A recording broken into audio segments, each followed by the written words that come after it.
Bipolar junction transistor BJD এর second ক্লাসে সবাইকে স্বাগত। প্রথম ক্লাসে আমরা দেখিয়েছিলাম যে কেন আমরা বাইপোলার জাংশন ট্রানজিস্টর ইউজ করি, কিভাবে আমরা স্ট্রাকচারটাকে অপটিমাইজ করি, এইসব। মূল কথা, বাইপোলার জাংশন ট্রানজিস্টর হচ্ছে একটা 3 টার্মিনাল ডিভাইস। যে 3 টার্মিনাল ডিভাইসে 3 ধরনের ডোপড রিজন এন এবং পিএন এদেরকে ক্যাসকেড করে দেওয়া হয়, যাদের প্রথম একটাকে বলে এমিটার,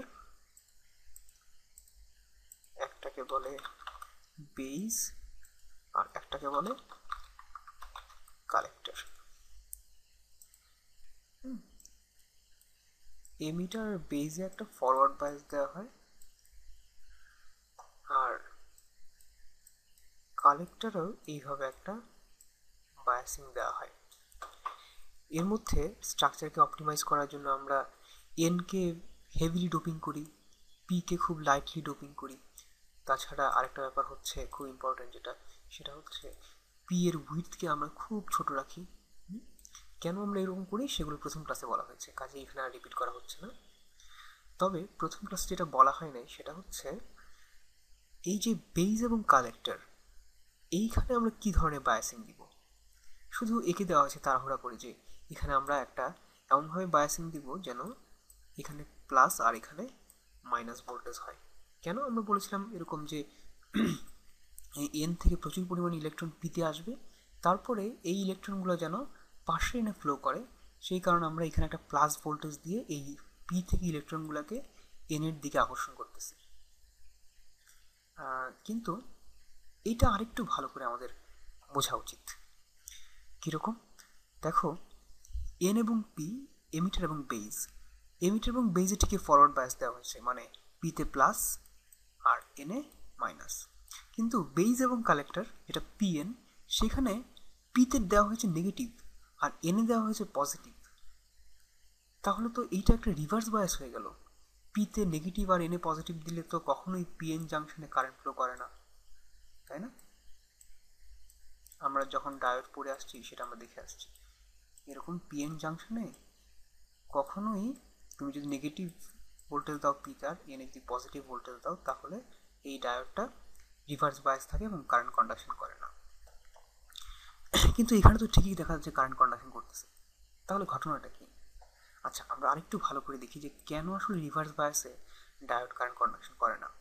যখন আমরা এই ধরনের একটা পিএন জাংশন ক্যাসকেড করি, তখন যেটা হয়, পি থেকে কিছু হোল ডিফিউজ করে এনে চলে আসে, সেই কারণে এনে কিছু জাংশনে কিছু প্লাস চার্জ তৈরি হয়।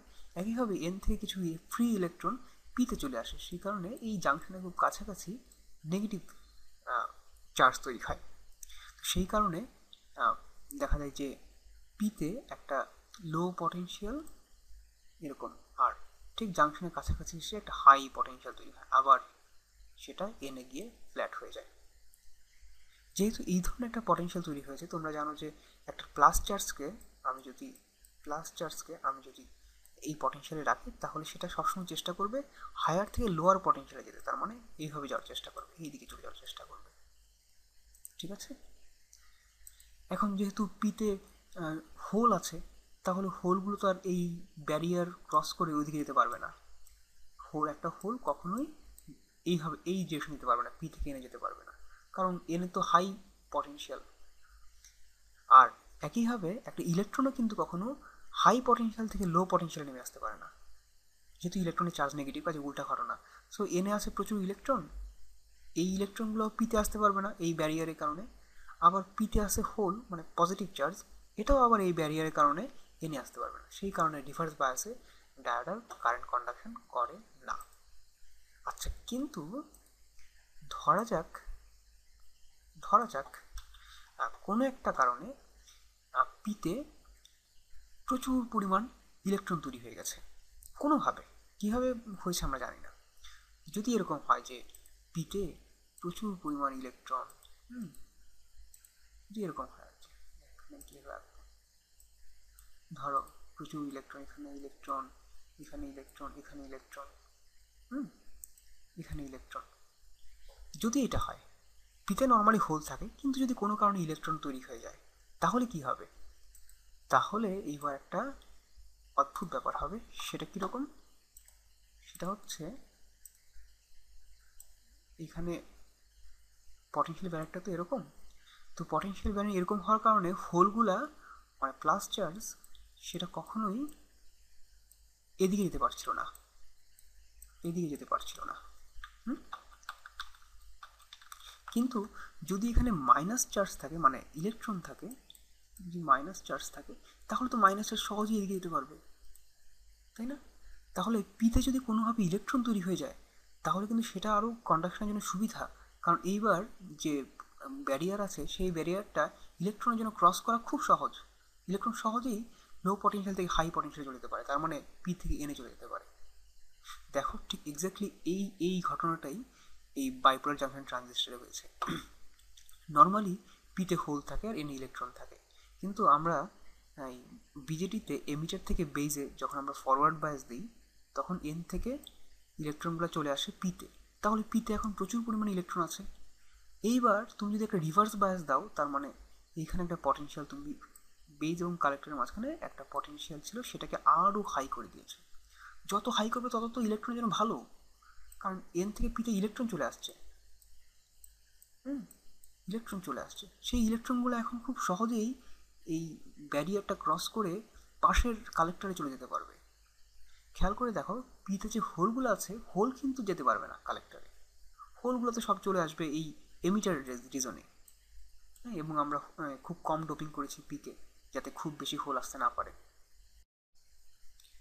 তুমি বেস কালেক্টরে যত বেশি রিভার্স ভোল্টেজ দিবা ততই এখানে যে পটেনশিয়াল ড্রপ দেখতেছো সেটা, এই ব্যারিয়ারটা ততই খাড়া হবে, আরও বাড়বে ব্যারিয়ার।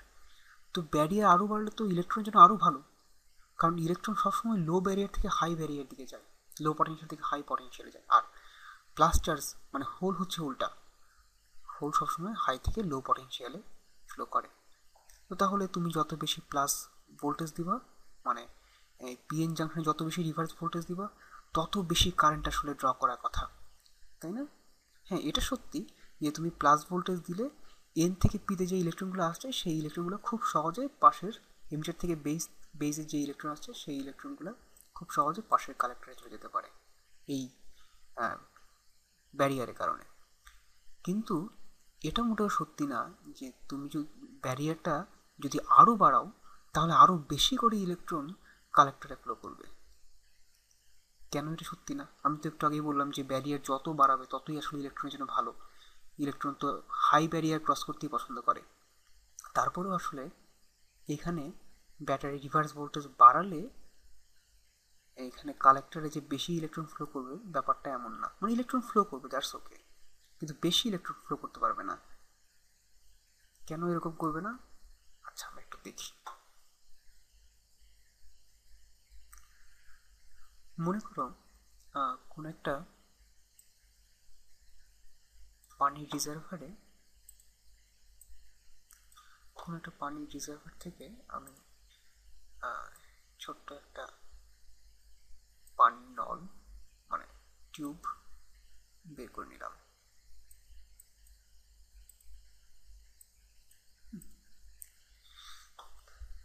এখানে ছোট্ট একটা ছিদ্র আছে মনে করো,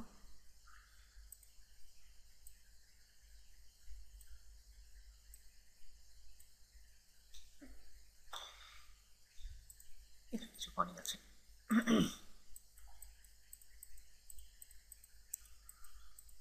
এই রিজার্ভার পানি দিয়ে ভর্তি করা, ঠিক আছে? তাহলে এখন ডেফিনেটলি তুমি যদি এই নলের মুখটা খুলে দাও তাহলে এখান থেকে পানি ফ্লো হবে, নিচে পড়বে। কেন পানি ফ্লো হবে?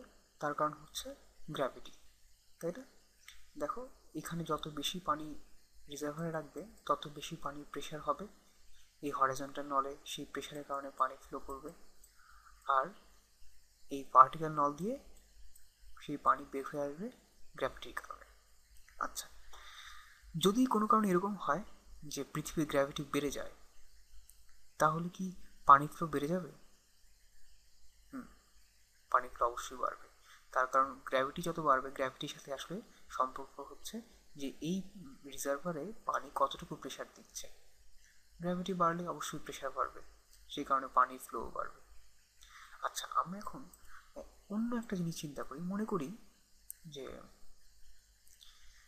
এই রিজার্ভার থেকে যে পানির টিউব বের হয়ে আসছে, সেই টিউবটা অনেক বড়, অনেক বড়, এবং এই টিউবের শেষ মাথা অনেক দূরে কোথাও আছে। ঠিক আছে, অনেক দূরে মানে কত দূরে? এতই দূরে যে মনে করো পানির রিজার্ভার যেটা, সেটা আছে পৃথিবীতে, আর একেবারে টিউবের শেষ যে মাথাটা সেটা কোথায় বলবো, ধরো শনিতে, শনি গ্রহ, অথবা ধরো বৃহস্পতি গ্রহ, যেটা অভিকর্ষ বল অনেক বেশি। আচ্ছা, তাহলে এখন বলো তো যে পানির ফ্লো কি এখন বাড়বে?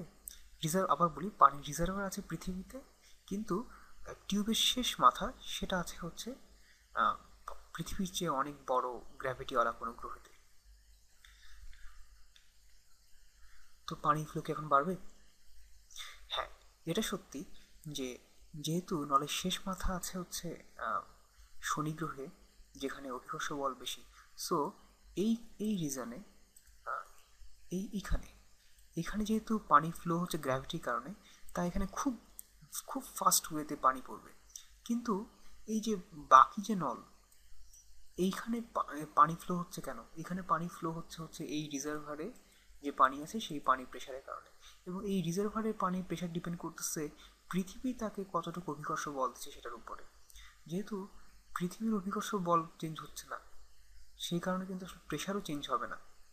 তার মানে হচ্ছে যদিও নলের শেষ মাথায় পানির ভেলোসিটি অনেক বেশি, কিন্তু এই শেষ মাথা ছাড়া এই যে বাকি অংশ যেটা, সেইখানে পানির ভেলোসিটি আগের মতোই আছে। সেই কারণে আসলে পানির ফ্লো কিন্তু বাড়বে না। যদিও তুমি একটা টার্মিনালে পানির ভেলোসিটি অনেক হাই করে দিয়েছো, তারপরেও অন্য জায়গাগুলোতে পানির ভেলোসিটি একই আছে।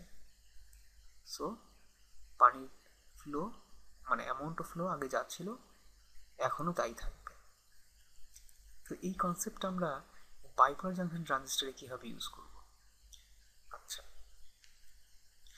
দেখো, বাইপোলার জাংশন ট্রানজিস্টরে আমরা বলছি তিনটা রিজন থাকে, তো আমি রিজনগুলোকে বোঝানোর সুবিধার জন্য বড় বড় করে রাখতেছি। হ্যাঁ, এন, পি, এন, যদিও তোমরা জানো যে আসলে এত বড় থাকে না, তাই না? এটা এন, হ্যাঁ, এটা পি, এটাও এন। প্রথমটা হচ্ছে এমিটার, পরেরটা হচ্ছে বেস, পরেরটা হচ্ছে কালেক্টর। আচ্ছা, তাহলে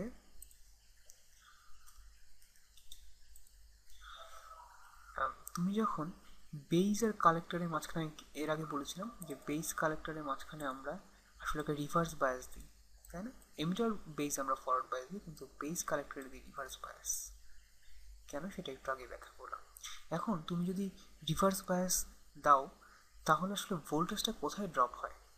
ভোল্টেজ কিন্তু পি থেকে এন পুরোটাতে ড্রপ হয় না। ভোল্টেজ ড্রপ হয় শুধুমাত্র মাঝখানে যে ডিপ্রেশন লেয়ার থাকে সেই ডিপ্রেশন লেয়ার, মানে এই ডিপ্রেশন লেয়ার বলতে বোঝায় যেখানে বাউন্ড চার্জ তৈরি হয়েছে, অর্থাৎ এন সাইডে কিছু প্লাস চার্জ তৈরি হয়, পজিটিভ বাউন্ড চার্জ, আর পি সাইডে কিছু নেগেটিভ বাউন্ড চার্জ তৈরি হয়। এটাই হচ্ছে ডিপ্রেশন রিজন। ডিপ্রেশন হচ্ছে যে রিজনে কোনো ফ্রি ক্যারিয়ার থাকে না। যেহেতু তুমি যে ভোল্টেজ, যাই ভোল্টেজ দাও না কেন, ভোল্টেজ যতই বাড়ো না কেন, এখানে কিন্তু শুধুমাত্র এই ডিপ্রেশন রিজনেই শুধুমাত্র এই ভোল্টেজ ড্রপটা হবে। বাকি অংশটায় এখানেও কোনো ভোল্টেজ ড্রপ হবে না, এই এন রিজনেও কোনো ভোল্টেজ ড্রপ হবে না, সমস্ত ভোল্টেজ ড্রপ হবে ডিপ্রেশন রিজনে। তাহলে এন থেকে যে ইলেকট্রনগুলো পি সাইডে চলে আসবে, মানে এন আর পিতে যখন, মানে এমিটারের বেসে যখন ফরওয়ার্ড বায়াস দিবে, তখন এন থেকে ইলেকট্রন আমরা বলেছি যে পিতে চলে আসবে, তাই না? এন থেকে ইলেকট্রনগুলো পিতে চলে আসবে। তারপরে এইখানে না হয় বুঝলাম যে তুমি যদি রিভার্স বায়াস দাও, তাহলে এই ডিপ্রেশন রিজনে ব্যারিয়ারের কারণে ইলেকট্রন সহজেই এই ব্যারিয়ারটা ক্রস করে পাশের কালেক্টরে যাবে, কিন্তু তার আগে ইলেকট্রনকে তো এই বেস রিজনটা এক্সিট করতে হবে।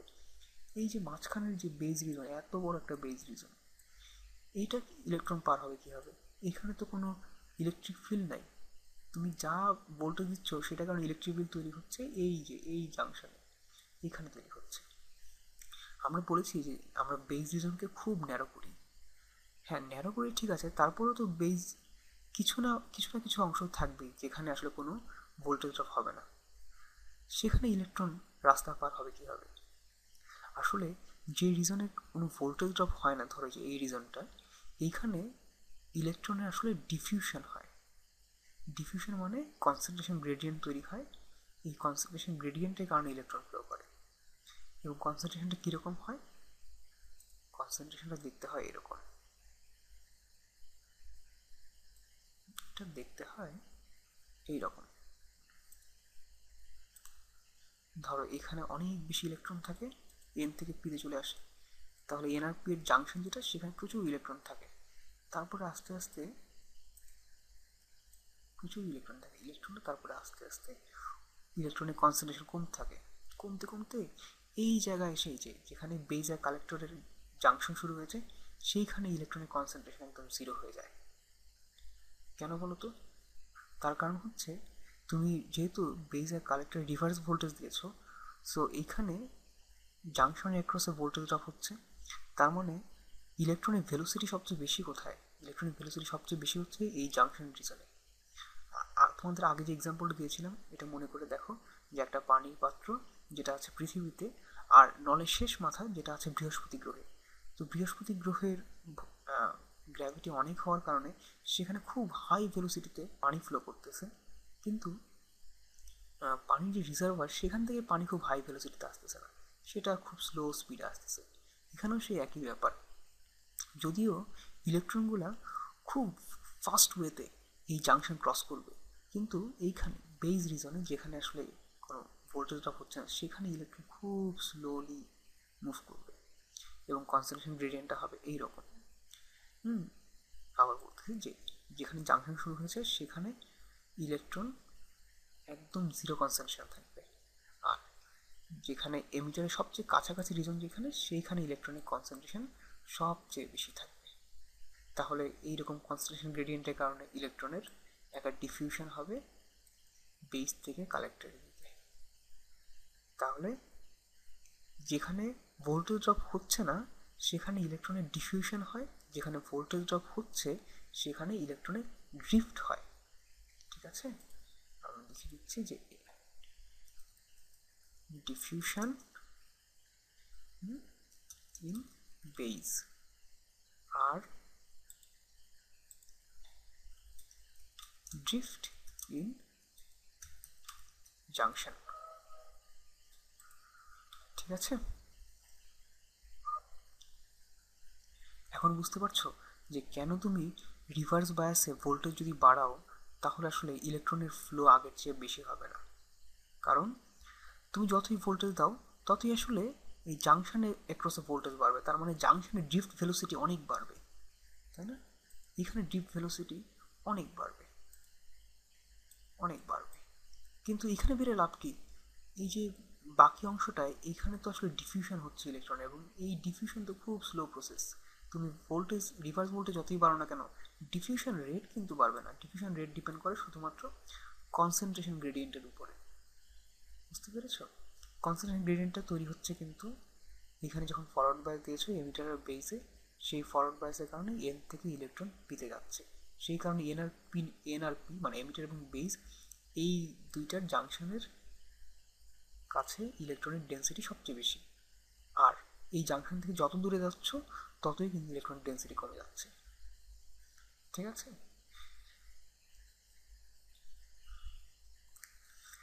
তাহলে তার মানে দাঁড়ালো যে তুমি বেস এবং কালেক্টর রিজনে রিভার্স বায়াসের মান যতই বাড়াও না কেন, কারেন্টের ভ্যালু কিন্তু কালেক্টর কারেন্টের মান বাড়বে না, তেমন একটা বাড়বে না, কিছুটা বাড়বে কিন্তু তেমন একটা, আমি বলেছি তেমন একটা বাড়বে না। কিছুটা কেন বাড়বে? কিছুটা বাড়ার একটা কারণ আছে। কারণটা কিরকম দেখো, তুমি যখন বেজ আর কালেক্টরে রিভার্স বায়াসের মান আস্তে আস্তে বাড়াও তখন বেজ এবং কালেক্টরের জাংশন উইডথ কিন্তু আস্তে আস্তে বাড়তে থাকে। এটা জানো? এটা পড়ে আসার কথা ইন্টারমিডিয়েটে। এই যে বেজ এবং কালেক্টরের মাঝখানে জাংশন দেখতেছো, তুমি যত বেশি রিভার্স ভোল্টেজ দিবে এই জাংশনের উইডথটা ততই বাড়তে থাকবে।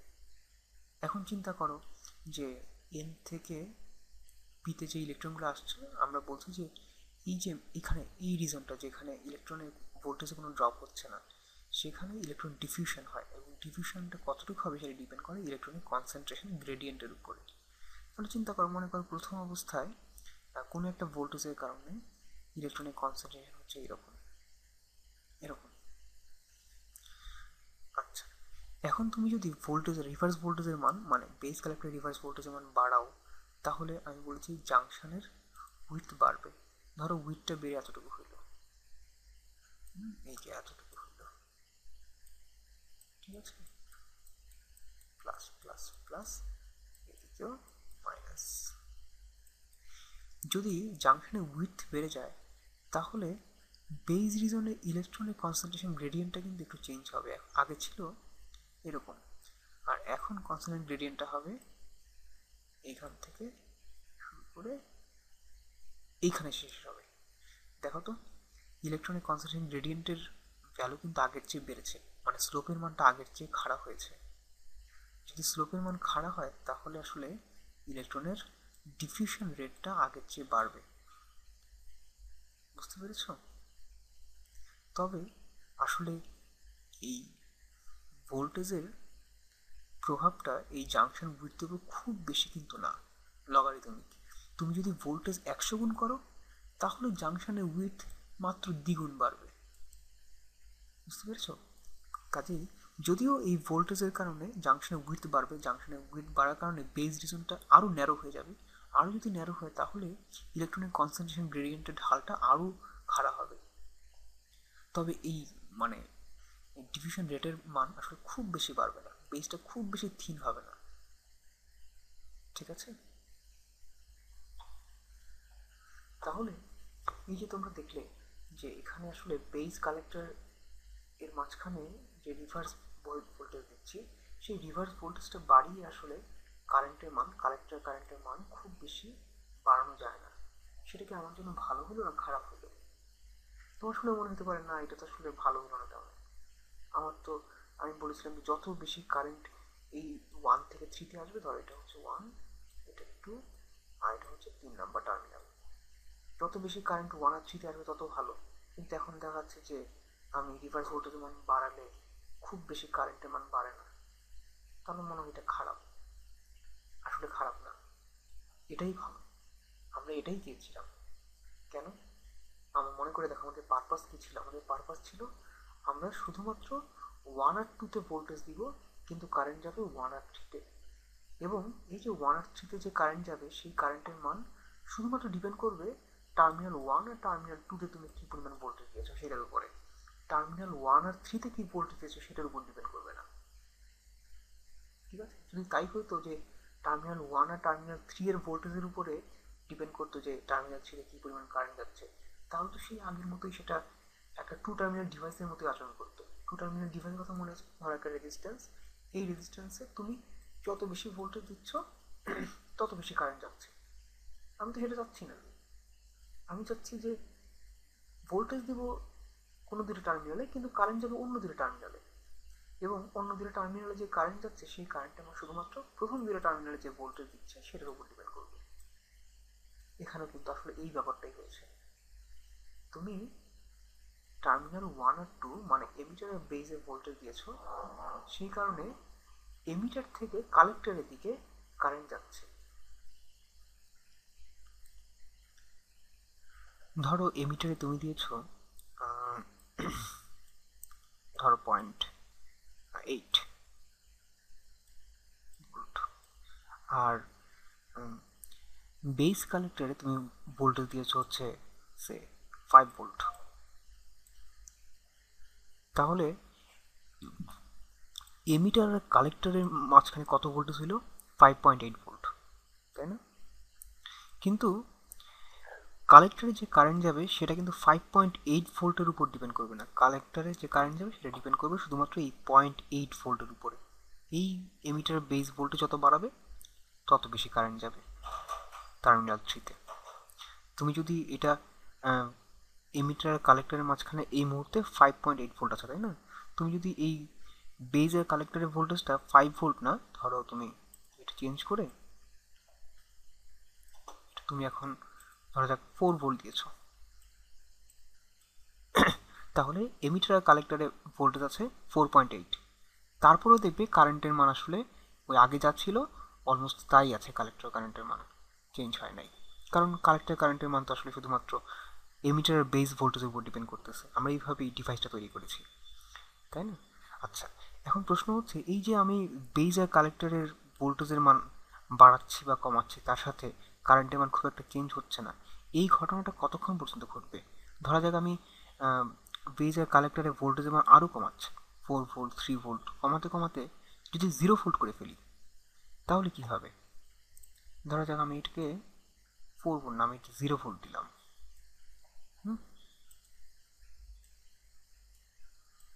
0 ভোল্ট দিলাম, তার মানে শুধু শর্ট করে দিয়েছি। এখন কি কারেন্ট যাবে?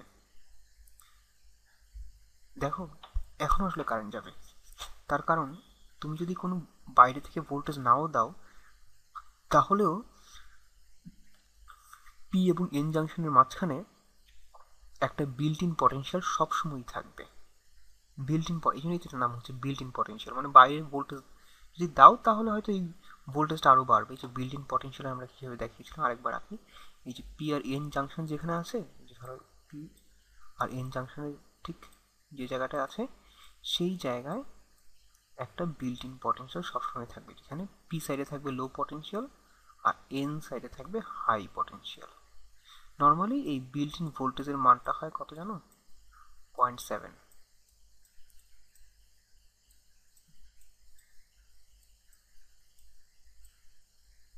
0.7 ভোল্ট নর্মালি। সেই কারণে আমরা যখন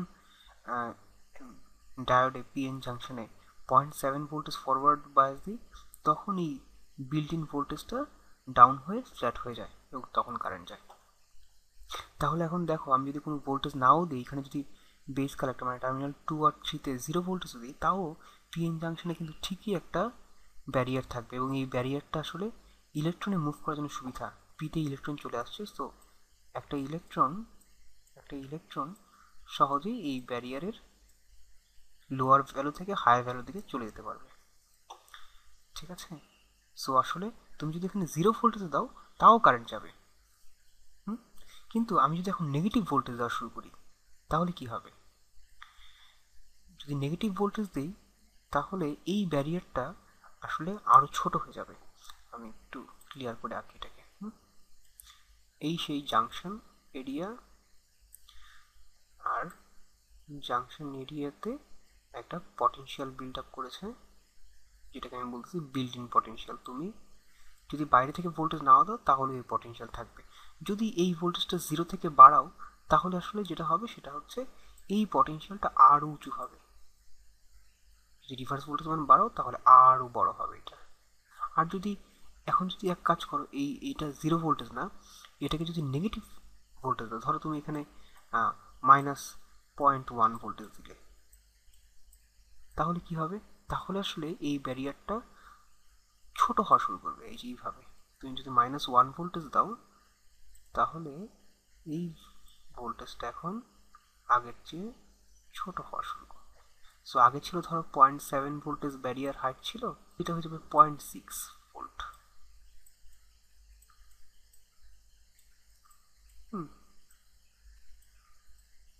0.6 ভোল্ট, ঠিক আছে? আচ্ছা, দেখো এই ব্যারিয়ারটা যত ছোট হবে তত কিন্তু আসলে ইলেকট্রনের পি সাইড থেকে এন সাইডে যেতে অসুবিধা হবে।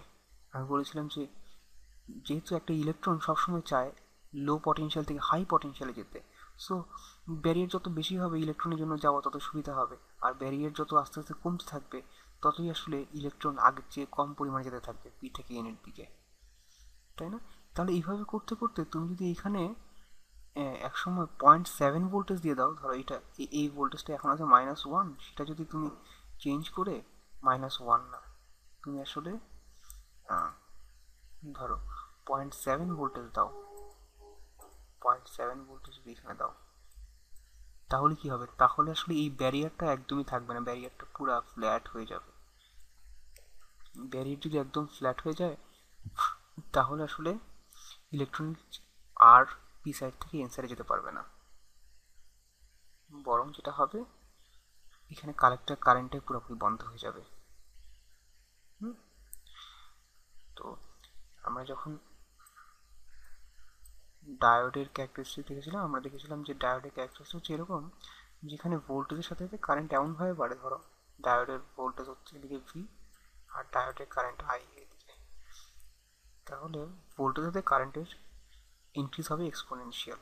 তুমি যদি এটাকে একটা স্ট্রেট লাইন আঁকার চেষ্টা করো, ধরো একটা স্ট্রেট লাইন আঁকার চেষ্টা করি, তাহলে এই যে এই পয়েন্টটাকে বলে অলমোস্ট হয় 0.7 ভোল্টেজ। আর দেখো এই পয়েন্টটা ছাড়া আরেকটা পয়েন্ট কিন্তু আছে, এই যে এখানে একটা পয়েন্ট দেখা যাচ্ছে, এই পয়েন্টটা অলমোস্ট 0.5 ভোল্ট হয়।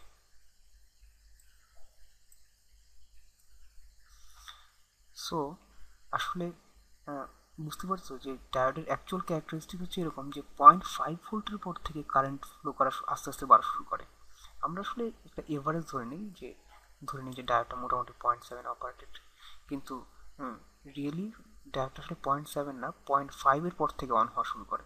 সো এখানে তুমি যে ভোল্টেজ দিচ্ছ সেই ভোল্টেজটা 0.7 না, যখন আসলে 0.5 হবে, এই ভোল্টেজটা যখন -0.5 ভোল্টেজ দিব, এই ভোল্টেজ মানে কোনটা বুঝছো, এই ভোল্টেজটা হচ্ছে এই যে বেজ আর কালেক্টর এই দুইটার মাঝখানে ভোল্টেজ, মানে এই যে এই পি আর এই এন, এই দুইটার মাঝখানে যে ভোল্টেজ, সেটা যদি -0.5 ভোল্ট দেও তখনই আসলে কারেন্ট রিডিউস হওয়া শুরু করবে। ঠিক আছে, সো এইটা আমাদের খেয়াল রাখতে হবে যে হ্যাঁ, আমরা বেজ এবং কালেক্টরে রিভার্স ভোল্টেজ যতই দেই না কেন, কারেন্টের মান খুব একটা চেঞ্জ হবে না, কিন্তু এইটা খেয়াল রাখতে হবে যে এই ভোল্টেজের মানটা কখনোই যেন -0.5 নিচে না নামে। ঠিক আছে, যদি -0.5 নিচে নেমে যায় তাহলে আসলে এখানে কালেক্টর কারেন্টটা কমে জিরোর দিকে চলে যাবে। কেন, তার কারণ হচ্ছে যে আমাকে তো অ্যাটলিস্ট ইলেকট্রনে যাওয়ার জন্য অ্যাটলিস্ট এরকম একটা পটেনশিয়াল লাগবে, ব্যারিয়ার লাগবে, যাতে যেন ইলেকট্রন লোয়ার থেকে হায়ার পটেনশিয়ালে যেতে পারে।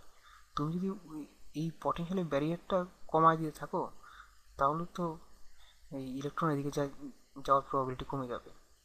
যদি এরকম করো যে এখানে -0.5 না, এখানে আরও বেশি নেগেটিভ ভোল্টেজ সে -1 ভোল্টেজ যদি দাও, তুমি যদি এখানে -1 ভোল্টেজ দাও, তাহলে কি হবে, দেখো এখানে -1 ভোল্টেজ দেওয়ার মানে হচ্ছে এই পি সাইডে আসলে পজিটিভ ভোল্টেজ দেওয়া, এন সাইডে নেগেটিভ ভোল্টেজ দেওয়া। তার মানে আসলে -1 এর অর্থ হচ্ছে তুমি পিএন জাংশনকে আর রিভার্স বায়াস না, তুমি পিএন জাংশনকে ফরওয়ার্ড বায়াস করে দিছো। সো ফরওয়ার্ড বায়াস করার অর্থ হলো, ফরওয়ার্ড বায়াস যদি করে দাও তার অর্থ হচ্ছে যে এখন পিতে থাকবে হায়ার পটেনশিয়াল, তারপর জাংশনে লোয়ার হবে, আর এনে হচ্ছে লোয়ার পটেনশিয়াল। যদি -1 ভোল্টেজ দাও বা -2 ভোল্টেজ এইভাবে বাড়তে থাকো, তখন কিন্তু ইলেকট্রন এই পি সাইড থেকে ইলেকট্রন আর কখনোই এনে যেতে পারবে না। ইলেকট্রনের টেন্ডেন্সি হচ্ছে সবসময় লোয়ার থেকে হায়ার পটেনশিয়ালে যাবে, হায়ার থেকে লোয়ার পটেনশিয়ালে ইলেকট্রন যায় না। সো চিন্তা করে দেখো যে আমরা জানি যদিও একটা ডায়োডে মানে পিএন জাংশনে ফরওয়ার্ড বায়াসে কারেন্ট যায়, কিন্তু এখানে তুমি যদি পিএন জাংশনকে ফরওয়ার্ড বায়াস করার চেষ্টা করো তাহলে আসলে কারেন্ট বন্ধ হয়ে যাবে। কেন, তার কারণ হচ্ছে এই পিএন জাংশনে কিন্তু হোল যাচ্ছে না, পিএন জাংশনে পি থেকে এনে ইলেকট্রন যাচ্ছে। ইলেকট্রন যাওয়ার জন্য আসলে এই ধরনের ফরওয়ার্ড বায়াস প্রয়োজন না, ইলেকট্রন যাওয়ার জন্য দরকার হচ্ছে রিভার্স বায়াস। ঠিক আছে, দেখো এইখানে এই যে এমিটার এবং বেস, এই যে এমিটার এবং বেস, এই দুইটাকে কিন্তু ঠিকই ফরওয়ার্ড বায়াস করেছি, সেই কারণেই এন থেকে ইলেকট্রন বেজে যাচ্ছে, আর পি থেকে সামান্য কিছু হোল এমিটারে আসতেছে। কিন্তু পি আর এন পাশে যেটা বেজ এবং কালেক্টর আছে সেখানে কিন্তু উল্টা ঘটনা হচ্ছে, পি থেকে হোল কিন্তু এনে যাচ্ছে না। নর্মালি পি থেকে এনে হোল যায়, এখানে পি থেকে ইলেকট্রন যাচ্ছে এনে। সো ঘটনা কিন্তু উল্টা হয়ে গেছে। এখন আমাদের পি আর এনকে কিন্তু ফরওয়ার্ড বায়াস করলে চলবে না, P R NK reverse bias করতে হবে, তাহলে ইলেকট্রন পি থেকে কালেক্টর এনে চলে যেতে পারবে। ঠিক আছে, ইলেকট্রন তখন এইভাবে যেতে পারবে যদি এটাকে রিভার্স বায়াস করো। সো এইটাকে তুমি যদি ফরওয়ার্ড বায়াস করতে থাকো তাহলে আস্তে আস্তে কারেন্টের মান কমে যেতে থাকবে।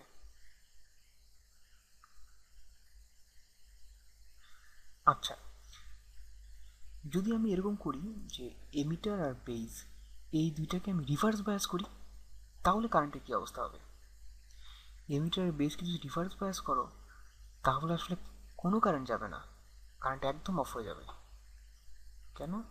তার কারণ হচ্ছে আমাদের টেকনিকটা ছিল এটাই যে যখন আমরা পজিটিভ ভোল্টেজ দিই, মানে ফরওয়ার্ড ভোল্টেজ দিই এনপি জাংশনে, এমিটার বেস জাংশনে, তখন এন থেকে প্রচুর পরিমাণ ইলেকট্রন বেজে আসে, তারপরে সেখান থেকে ইলেকট্রন সুইপ করে পাশের কালেক্টরে চলে যায়। তুমি যদি এই এই এমিটার বেস এইটাকে যদি রিভার্স বাইস করো তাহলে তো এখান থেকে ইলেকট্রন আসবেই না পিতে। সো এমিটার থেকে কোনো কারেন্ট আসতেছে না, তাহলে সেই কারেন্ট তো আর কালেক্টরে কি যাবে? কোনো কারেন্টই যাবে না। সো কেউ যদি এরকম করে যে এমিটারে রিভার্স বায়াস যায় তাহলে এখান থেকে কোনো কারেন্ট আসবেই না। তবে হ্যাঁ, কেউ যদি এরকম করে যে এন আর পিকে রিভার্স বায়াস, মানে এন এ পজিটিভ পিতে নেগেটিভ, এটা হচ্ছে এমিটার, আর এটা হচ্ছে বেস, আর এটা হচ্ছে কালেক্টর। তাহলে কেউ যদি এমিটারের বেসকে রিভার্স বায়াস করে আর বেজ আর কালেক্টরকে ফরওয়ার্ড বায়াস করে, তাহলে কী হবে? বেজ আর কালেক্টর ফরওয়ার্ড বায়াস মানে পিতে দিব পজিটিভ, এনে দিব নেগেটিভ। এখন কি হবে? এখন কারেন্ট যাবে?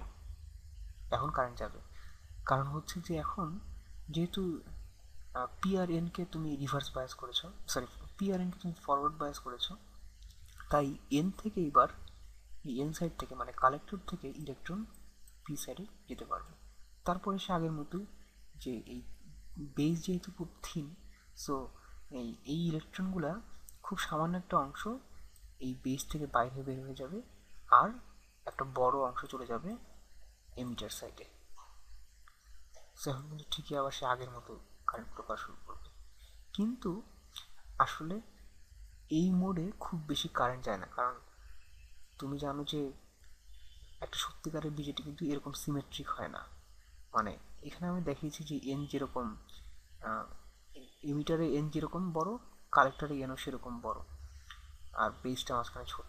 কিন্তু তুমি জানো যে সত্যিকারের বিজেটি যখন আমরা তৈরি করি তখন আমরা এমিটার, তার চারপাশে দুই হচ্ছে বেস, আর তার চারদিকে থাকে কালেক্টর। সো বুঝতে পারছো এটা কিন্তু সিমেট্রিক না। সো যদিও তুমি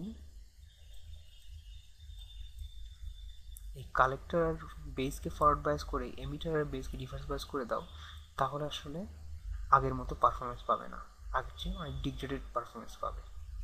এই জিনিসটাকে এই জন্য বলা হয় রিভার্স অ্যাক্টিভ মোড। আসলে আমরা দেখলাম যে একটা বাইপোলার জাংশন ট্রানজিস্টরের চার ধরনের মোড আছে। একটা প্রথম মোডকে বলা হয় অ্যাক্টিভ মোড। অ্যাক্টিভ মোড কোনটা? যে মোডে আসলে এমিটার বেস জাংশন থাকে ফরওয়ার্ড বায়াসড,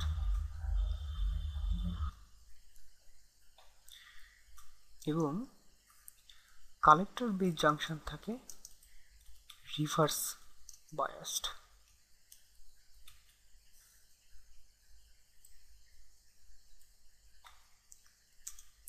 আরেকটা হচ্ছে রিভার্স অ্যাক্টিভ মোড।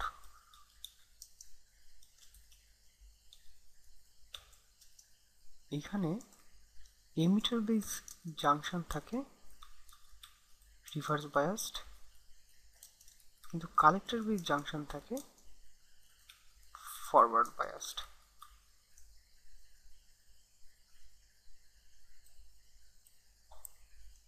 থার্ড মোডকে বলা হয় কাট অফ মোড। এই মোডে কাট অফ মানে কোনো কারেন্ট যাবে না। তুমি এমিটার বেস জাংশনকে যদি রিভার্স করে রাখো, কালেক্টর বেস জাংশনকে যদি রিভার্স করে রাখো, তাহলে কারেন্ট যাবে কেন আর? সো কালেক্টর কাট অফ মোডে both emitter base junction and collector base junction are reverse biased. আরেকটা মোডকে বলা হয় স্যাচুরেশন মোড। স্যাচুরেশন মোডে both emitter base junction and collector base junction are forward biased. এই স্যাচুরেশন মোড কোনটা বুঝতে পারছো? এই যে আমি দেখিয়েছিলাম যে এমিটার বেস জাংশনকে আমি ফরওয়ার্ড বায়াস দিয়েছি, আবার এইখানে কালেক্টর বেস জাংশন যদি ফরওয়ার্ড বায়াস দিই তাহলে কিন্তু আসলে যেটা হবে সেটা হচ্ছে যে এই পি থেকে ইলেকট্রন আর এনে আসবে না, বরং এনে যেসব ইলেকট্রন আছে সেইগুলো আবার পিতে যাওয়া শুরু করবে। আমি তো সেটা চাইনি। আমি যে আমার যে টার্গেট ছিল যে এন থেকে পিতে যে ইলেকট্রন আসে সেগুলোকে সুইপ করিয়ে পাশের কালেক্টরে নিয়ে যাওয়া। সো স্যাচুরেশন মোডে আসলে কারেন্ট বাড়ে না, স্যাচুরেশন মোডে কারেন্ট কমে যায়। ঠিক আছে, কাট অফ মোডে কোনো কারেন্ট যায় না। আর রিভার্স অ্যাক্টিভ মোডে কারেন্ট যায়, তবে ডিভাইসটা যেহেতু সিমেট্রিক না সেই কারণে পারফরমেন্স ডিগ্রেডেশন হয়। তার মানে তুমি যেটা আশা করতেছিলে হয়তো এমিটার থেকে যে কারেন্ট আসছে সেই কারেন্টটা পুরোটাই কালেক্টরে যাবে, তা হয় না। দেখা যাচ্ছে কালেক্টরে খুব সামান্য একটা কারেন্ট যায়, অধিকাংশ কারেন্টই বেস থেকে বের হয়ে আসে, এরকম একটা ব্যাপার হয়।